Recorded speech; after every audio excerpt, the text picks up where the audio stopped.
সত্যি কথা বলতে আমি নিলামটা দেখতে পারিনি, আমি জিমে ছিলাম। মুস্তাফিজ আমরা দেখে আসতেছি অনেক বছর ধরে, ও আমাদের বাংলাদেশ টিমের জন্য ম্যাচ উইনিং পারফরমেন্স করে। ইনফ্যাক্ট কয়েকদিন ধরে রিশাদও সেম জিনিসটাই করতেছে।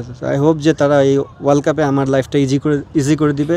যখন আমি হ্যান্ড ওভার করেছিলাম, আমার দায়িত্ব এসেছিলো, আমি চেষ্টা করেছিলাম টিমটাকে বিল্ড করার জন্য। আমার মনে হয় টিমটা যথেষ্ট পরিমাণে এখন গোছানো, ready for the world cup. এখন একটাই জিনিস যে সামনে বিপিএল, সব প্লেয়ারই যে যার ফ্র্যাঞ্চাইজিতে খেলবে।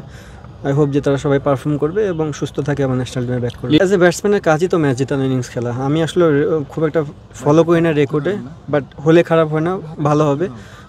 ইমপ্যাক্ট কতখানি হচ্ছে এটা দেখার বিষয়। আপনি যদি দেখেন, তামিম খুব ভালো ক্রিকেট খেলতেছে রিসেন্ট, খুব একটা বেশি ম্যাচ খেলেনি, বাট ওরও কিন্তু 50 অনেক দূর আগে গেছে। তো আমি চাবো যে ও যেন আরও এই জিনিসটা ছাড়াই যায়, এবং অ্যাজ এ ওপেনার যখন ও কন্টিনিউ বেসিসে রান করবে, অ্যাজ এ ক্যাপ্টেনের জন্য লাইফটা ইজি হয়ে যাবে। তো যে কোনো প্লেয়ারই যদি এই জিনিসটা করতে পারে খুবই ভালো। আমার মনে হয় যে প্লেয়ারটা নতুন আসে, কারণ অঙ্ক নিয়ে নতুন এসেছে, এসে তো সব প্লেয়ারই অলমোস্ট খেলা, সো সে ডিজার্ভ করে এটা। কারণ আমি মানে জবে থেকে এই জিনিসটা হ্যান্ড ওভার করেছি অ্যাজ এ ক্যাপ্টেন হিসেবে, আমি সবাইকে যারা নতুন টিমে আসে তাদেরকে দেওয়ার চেষ্টা করেছি।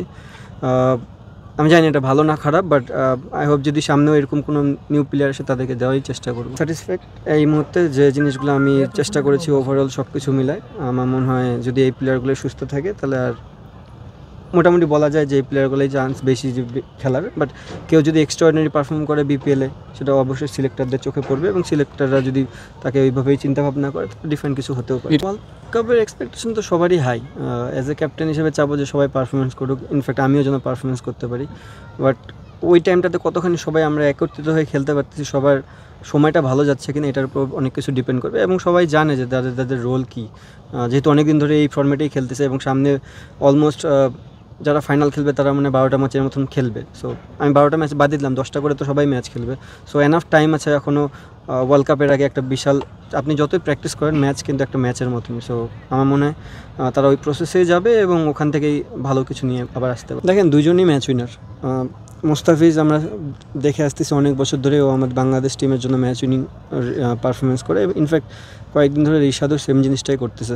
আই হোপ যে তারা এই ওয়ার্ল্ড কাপে আমার লাইফটা ইজি করে দিবে এই সেম বোলিংটাই করে। হ্যাঁ ভাইয়া, ক্রিকেট মাঠে এত কনফিডেন্স হওয়াটা ঠিক না।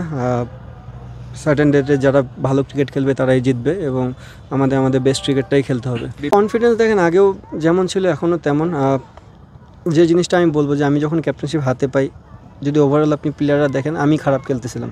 সো আমার ভিতরে চ্যালেঞ্জটা ছিল যে সব প্লেয়ারই পারফর্ম করতেছে, খুব দ্রুত গতিতে রান তুলতেছে, আমি কীভাবে নিজেকে কোপ আপ করতে পারি তাদের সাথে।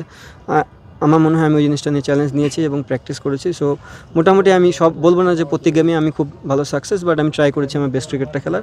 ইনফ্যাক্ট সামনেও আমি ওই জিনিসটাই ট্রাই করবো। না, আপনি কোনো গেমে তো এই জিনিস বলতে পারবেন না যে গেমের মধ্যে ইনজুরি প্রবণতা থাকবে কি থাকবে না, রিস্ক তো অলওয়েজ থাকবে। বাট অ্যাটলিস্ট এটাই বলতে পারি, আমি আশা করতে পারি যেন কারো কিছু না হয়। আমি আসলে সত্যি কথা বলতে আমার নিলামটা দেখতে পারিনি, আমি জিমে ছিলাম। আমার কাছে মনে হয়েছে ওই টাইমটাতে জিমে থাকাটা আমার জন্য বেশি ইম্পর্টেন্ট ছিল, যেহেতু নেক্সট ডে প্র্যাকটিস বা গেম ছিল। যাই হোক, ভালো এই জিনিসটা নিলাম, পদ্ধতিটা ভালো। ফার্স্ট টাইম হলো অনেক দিন পরে। আমার মনে হয় নেক্সট টাইম থেকে যদি এই জিনিসটা কন্টিনিউ হয়, প্লেয়ার আস্তে আস্তে যারা মানে কী বলে, যারা করে এই জিনিসটা নিলামটা, তারাও আস্তে আস্তে অ্যাডাপশন করে ফেলবে এবং তারাও বেটার কিছু করতে পারবে। 1 বছরের সাম আপ করবো, আমার মনে হয় ভালো। ওভারঅল সব প্লেয়ারই আমার আন্ডারে অনেক দিন ধরে খেলতেছে, 1টা বছর ধরে এই ম্যাক্সিমাম প্লেয়ারই খেলতে, কিছু প্লেয়ার হয়তো বা বাইরে আছে। আমার মনে হয় ওভারঅল ভালো।